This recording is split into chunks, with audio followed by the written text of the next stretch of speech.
দেখুন বন্ধুরা, গ্রিন কুমড়ো ভাজা করছি। এই যে এই গ্রিন কুমড়ো,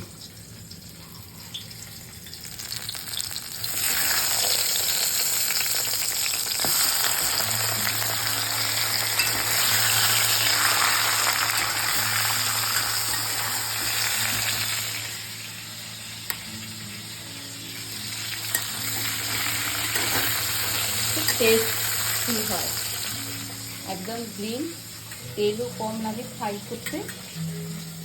দেখুন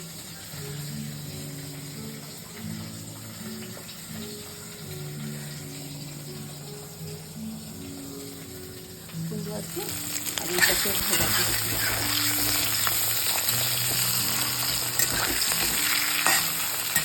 খুব কম তেলে ঝিমিয়ে আছে, গ্যাসটাকে স্লো করে ভাজলে টেস্ট হয়।